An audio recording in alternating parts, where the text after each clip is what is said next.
Oh, I love this car. Welcome back, guys. We are reviewing the IS350 and the RC350. And what's special about both of these is they're both the F Sport. They're both the 350, which means they got a nice juicy V6 engine. Now, depending on which time I upload this, and depending on which you're watching, it's very likely that the new IS has already come out, because this one here is no longer. And it's very sad to me anyway, because that is probably my most favorite car to drive just as a regular daily. It's so much fun, it's so nimble. Some of you might be thinking, why not the RC350? Well, we'll go into it a little bit later on. We are going to go for a drive today. We want to drive both of these cars here and see what's actually different between the two, because as similar as you might think they are, sort of like a C-Class Mercedes and a C-Class Coupe, they're actually really different. It's sort of like a C-Class Sedan and sort of like an E-Class Coupe.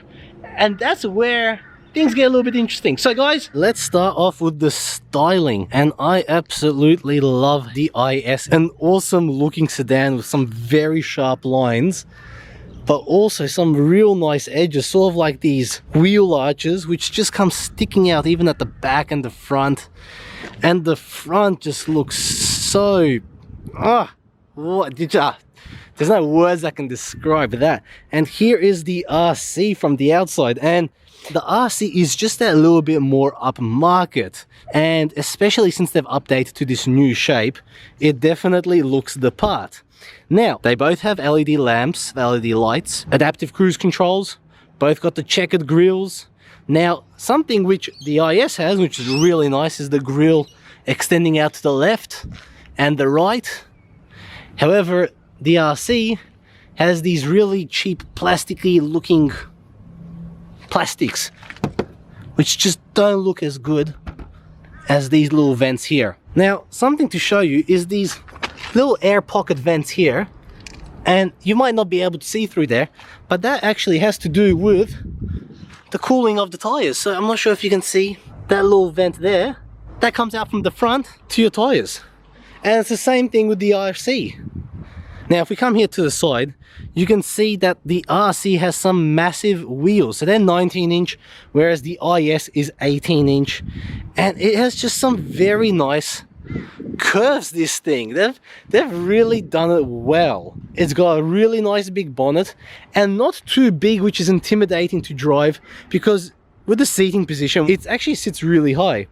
Now, if we just scooch over to the back end, you can see some nice sharp lines and the lines of the LEDs, and of course the dual exhaust at the back. And if we go over to the RC, we can see that they've styled the back lights not only with the LEDs, but it's got a smoke finish.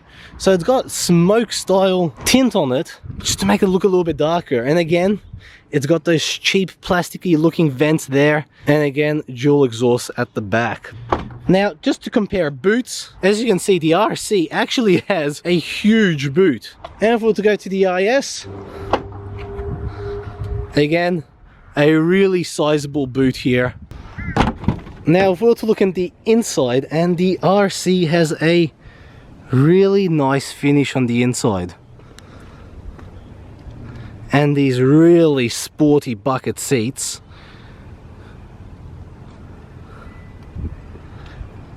And it just sits very well in the car. And of course, aluminium pedals, fully electric seats for the driver and passenger. They come with heated and cooling, lumbar support for the driver, seat memory for the driver, up to 3 people as well. And if we look into the back, it's not the biggest in the back, however, it does have enough space to sit 2 people. And what's awesome is that this seat is all electric, so you can see it just moves electronically forward and back on its own. Now you can see that the gap here is really rather small, but what's interesting is if we were to press the start button, the seat now goes into its position. That's called the comfort access system. And if I was to sit behind myself, now for reference, I am 5'11". Oh, my head hits the roof and it's not exactly comfortable. However, again, I'm sitting behind myself and my legs are just touching the back of the seat. So if you had to have someone sitting here, you could. But if you have a family, this is not the car for you. This is just not the car. Especially since it's a 4-seater. You can see here in the middle, there's no seat belts here. And it's all just a little plastic tray. And here's the second seat. Now, the IS is a little bit different because we now have the luxury of 4 doors. And of course, the interior, as you can see, is so similar to that of the RC. The dash, the screens, the seats. But at the back, look at that, 5-seater and plenty of space for the passenger. And if I was to sit, plenty of headroom. We can actually fit, we can't fit a fist, but 2 fingers. There we go. And also plenty of space behind me. Now, mind you that this seat is actually further back than where I sit. And that's because Lexus has what we call the comfort access system. And that means that anytime you turn the car on or off, the seat comes back, the steering wheel comes up, and allows you to get out. So the next time you get in, it's easier to get in. You're not hitting your knees on the steering wheel, and the seat then pushes itself forward once you press the start button. Now, let's talk about both the car's safety features to begin with. Both of them have blind spot monitors, adaptive cruise control. However, the adaptive cruise control can only be driven up until about 40 km per hour. Both of them have pre-collision warning, city emergency braking, and of course your lane keep assist and your lane departure warning, telling you as soon as you're coming out the lane, so it like sort of vibrates the wheel. Now let's have a talk about all the interior features of the cars, because quite frankly both the cars are so similar on the inside that you could probably get confused which one you're sitting in. Let's begin with the steering wheel. The steering wheel on both of them is identical. They both have a digital display at the front with the virtual cockpit where it moves left to right, keyless start, keyless entry. Both of them have a 10+ inch screen in the middle. However, the software has been updated on the RC to Lexus's newest user interface, which makes life so much easier. And the RC also has the touchpad, not this little trackpad little thingy, which has probably lost Lexus a lot of business. Getting aside from that, they both have the same dash layout, all the air conditioning on the top here, all your music controls here as well, heated and cooling seats for the passenger and the driver. Both have Mark Levinson on the F Sport. Both of them have Eco, Normal, Customize, Sport and Sports Plus. Sports Plus is exclusive on the F Sport because that means you've got the adaptive dampers, which means you can make this ride stiffer. And the Customize on both of them actually means that you can customize it to have like Eco engine and then sports suspension, which is actually pretty cool because sometimes you want to drive normally and you're driving on good roads, so you don't want to have that extra sway in the car, which to begin with. Both have the traction control button and the snow button as well. So on the inside they're both so similar that it's actually, you can confuse them, like you really can. The touchpad in the RC is a lifesaver though, because this here touchpad is so easy to use, and with the new user interface they've also brought out the new voice control, and the new voice control is so simple to use, it understands even me. Have a look at the dash. Air conditioning vents and controls all here. All your media control buttons here. Same buttons for the heated and cooling seats. Your sport button is now here on the left, and your touchpad is here on the right. Anyways guys, I think it's time to take them for a drive.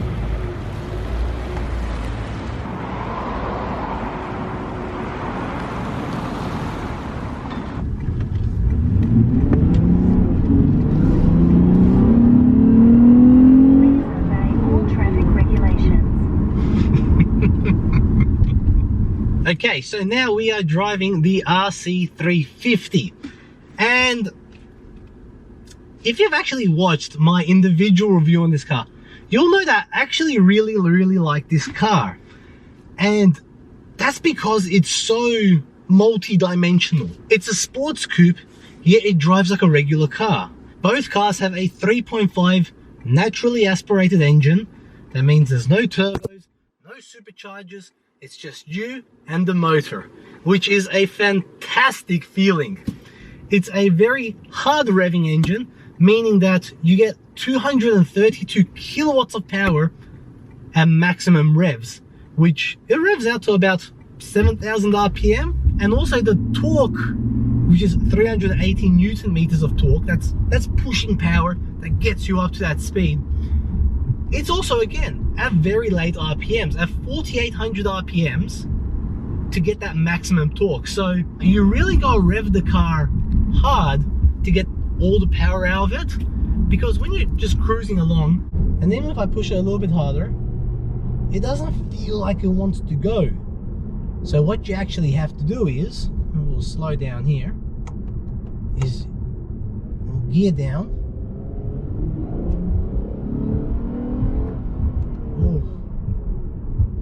At about 4,000 RPM, this car really becomes its own.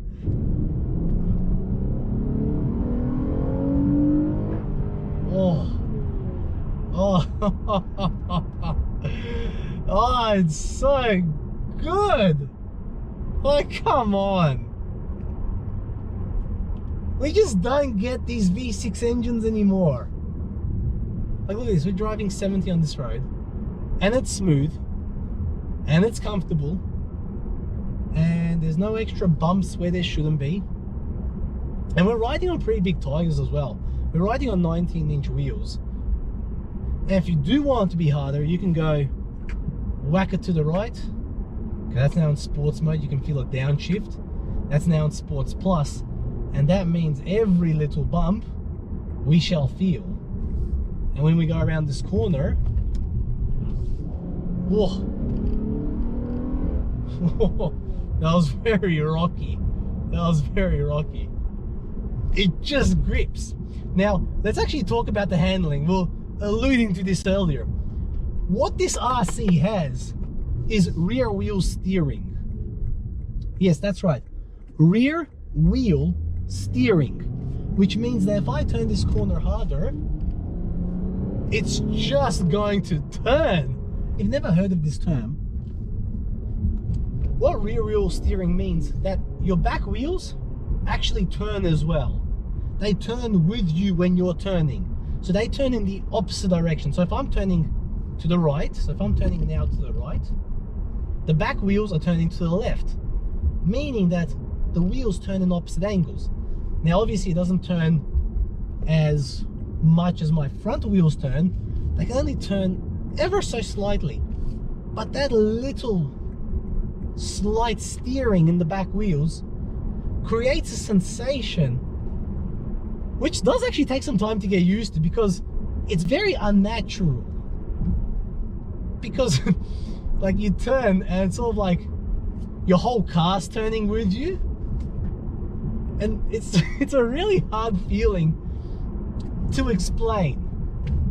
Now, something that the RC has, which the IS doesn't, is this little button here on the right hand side. And it's not a button, it's a little scrolly thing, and that is your artificial sound controller. Really, Lexus? Really? Like, it's turned off now, and if I was to put my foot down, that's the sound of a naturally aspirated V6 engine. Why would you need a sound controller? Like, if I was to turn it on,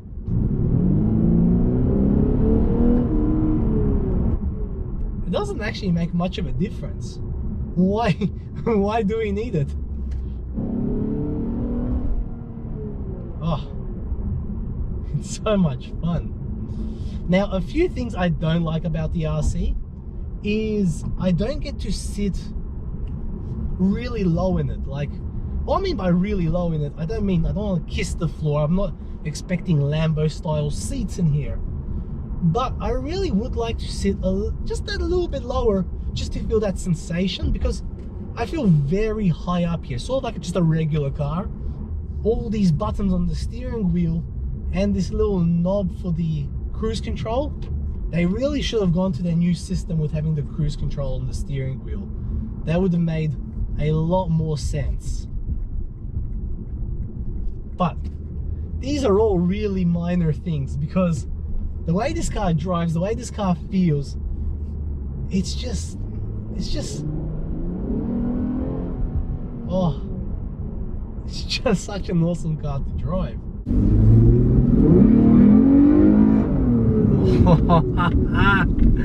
Oh, I love this car.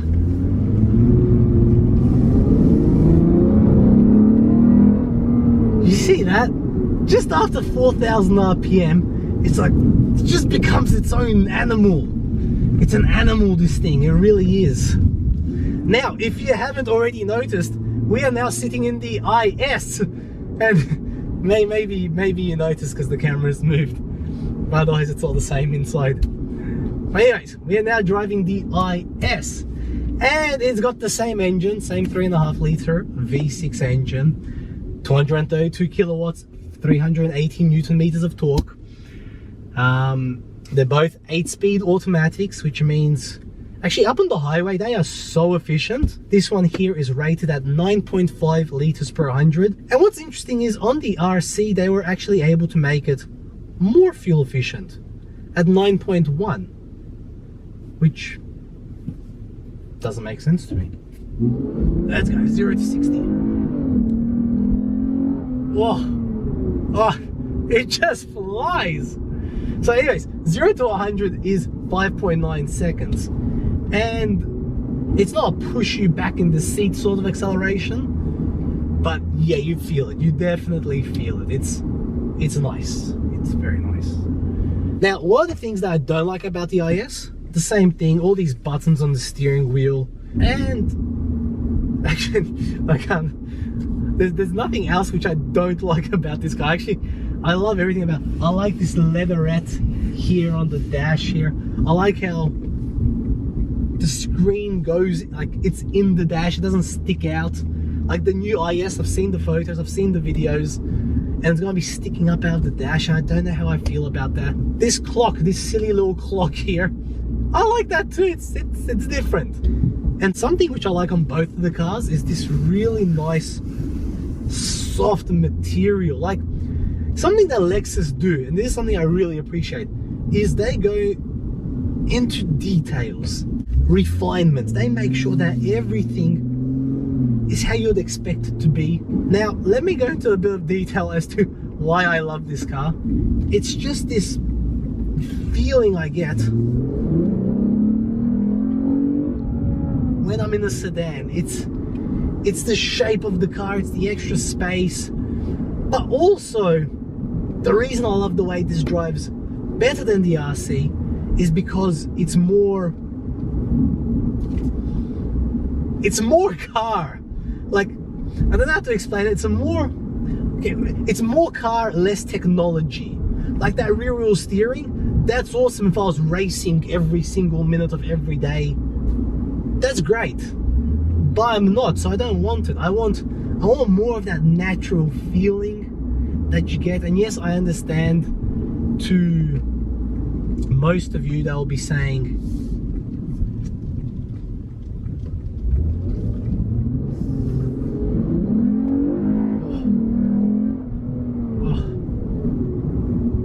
and I understand that most of you will be saying, but Serge, these cars have so many electronics already, so many gizmos and gadgets, that's really not you in the car anymore. And they would be correct.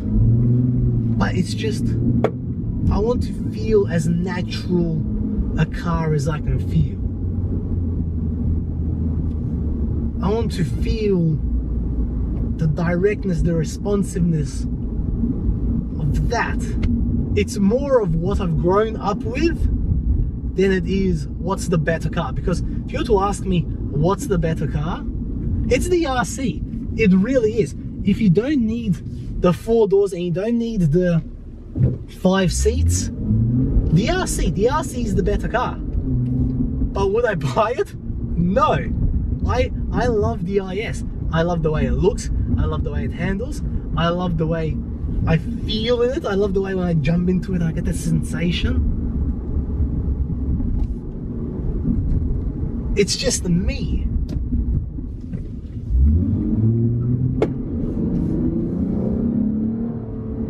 Oh. It's really quite special, this car. To me, anyway. Now, which one should you buy? Look, if it's a no-brainer. If you have a family and you need 4 doors and you need the back seats, it's a no-brainer. You gotta get the IS. It's just an awesome car. Now, if you're someone like me and you don't have a family, maybe you got a partner, maybe you got a spouse, and you're not thinking of a family just yet, the RC is the better car. However, if you were to ask me which one I'd buy, it would be that one. And you heard me go on my little rant, so I'm not going to go into details. Doesn't matter which way you go, they're awesome cars to drive. But anyways, guys, thank you so much for watching, and until next time.